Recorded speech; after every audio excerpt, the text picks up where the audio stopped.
the same moral standards as everybody else. I don't know how they can do that in their heads. But I think that's really, I mean, when I look at things that Bill Clinton did in the White House, you know what I mean? How could he think that he wouldn't get caught? I mean, it's quite extraordinary, isn't it? And when he was caught, to continue deny. Yeah. Actually, I had more sympathy for that. I understood why people would do that. But why would he risk it in the first place? That was a little, I mean, I understand it was an addiction. But it's just, to me, extraordinary that people have a way of whitewashing. You know, a lot of times people say that ways that investors make mistakes is through overconfidence. This, to me, is kind of a weird wrinkle of a kind of overconfidence, that where you really think you're in a moral bubble and you're not subject to the same moral laws as everybody else. It's quite extraordinary, I think. Until you get caught. Until you get caught. And then you sign a consent decree where you admit to nothing and pay a big fine. Right. It's horrible. It's a horrible system. It's deny. really You know, I think I'm going to get a vanity license plate that says deny. Yeah, terrible. My lawyer's been telling me that for years, for 29 years. Right, I just don't remember. Right. How does all this drill down for the individual investor? What kind of vibe should you be picking up? Well, it means that it's hard to know who to trust, right? And you really have to look very hard and close. You have to empower yourself and know enough about money and markets and to know when you're being well served. You have to not over-surrender to experts and be in the kind of child pose. I mean, I always, since the beginning of my columns, the sort of central message of my columns to financial planners is I really believe that they need to get to be like therapeutic educators, so that their clients are partnering with them in the process and not just closing their eyes and jumping off a cliff and saying, I trust you, hope you'll serve me well. It's just too dangerous, you know. I really don't think anybody, and also I personally believe as a psychotherapist who's now a money coach and an author and a speaker, that nobody's trustworthy all the time. Everybody has their dark side. Everybody has moments. You know, like I teach my clients, when you're tired or under stress, you'll always revert to your oldest primitive survival mode, which is always dysfunctional. And so if that's true, then you never should trust anybody all the time. You should know when people are trustworthy and when they don't seem trustworthy to you.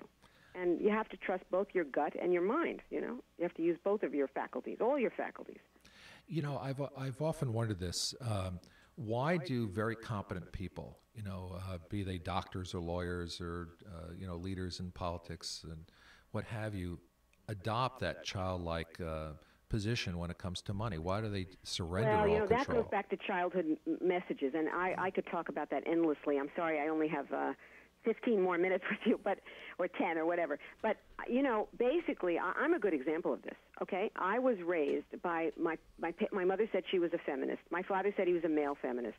They basically said to me I could become anything I wanted. I did not have math anxiety. In fact, I got 800 on my college boards in math.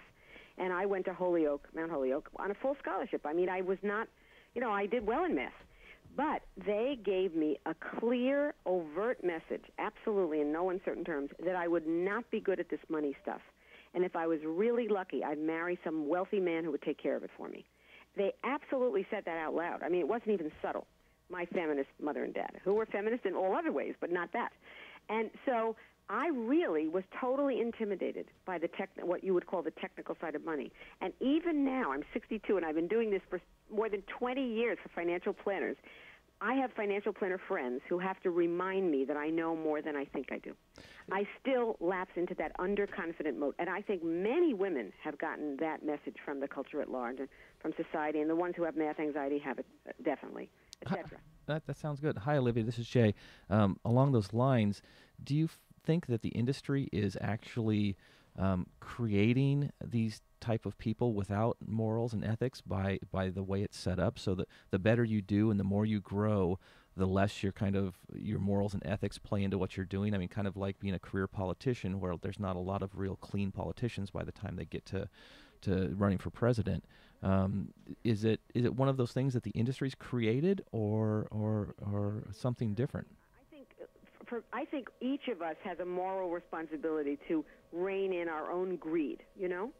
I mean, in this article that I wrote about lying, cheating, and stealing, I told a story about myself, you know, where I basically made a deal with a company to be on a national TV show for money because I wanted to be on the national TV show, and I liked their product. I always liked their product. And so I agreed to go on the show without telling anybody that they were paying me to be on the show. I did it twice in 2 weeks, and I felt horrible about it. I mean, I learned a lesson. I never will do it again because it made me suffer. But I think some people are really quite sociopathic or psychopathic, and they don't have a normal sense of guilt.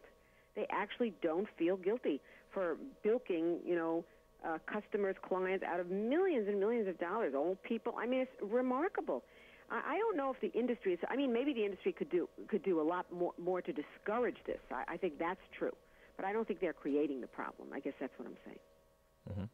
So, I would agree after 29 years in this industry that your observation that this is in part cultural and culturally specific to our industry is correct. In part, that's driven by, I believe, that this is a commission-based business. Most stockbrokers, most financial advisors, even most titans on Wall Street are not salaried people.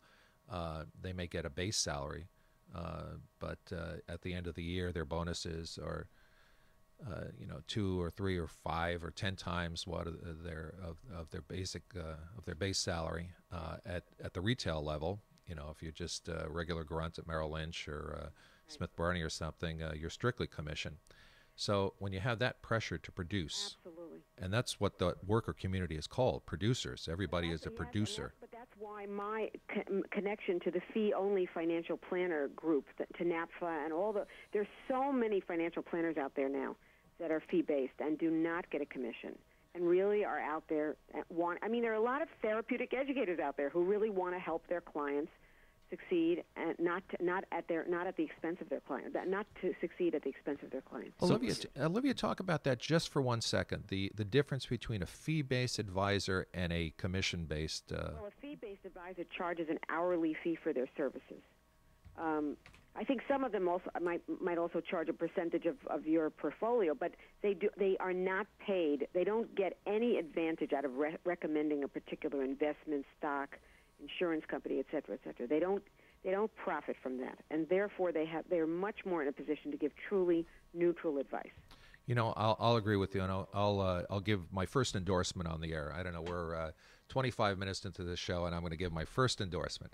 I wholeheartedly endorse the industry of independent broker-dealers and for fee-based advisors for exactly that reason. They're not pushing product. They're not pushing commission-based product. And they can act in your best interest if say they're charging a fee for assets under management, because there's no pressure to sell. There's just an obligation to advise. Yeah, absolutely. When people come to me for money therapy or money coaching, and they ask me, okay, for financial planners to see. Well, I know very ethical ones to recommend in Washington, D.C., but also I always send them to NAPFA, the National Association of Personal Financial Advisors website, where in each area you can find fee-only financial planners. You can interview them, and they even have a form on the site that you can print out so you can bring that form to the interview and ask them questions, so you're not sitting powerless, at these interviews knowing nothing. It's almost really important. It's almost like dealing with your attorney or your therapist. Yeah. It's the second reason I endorse this industry is because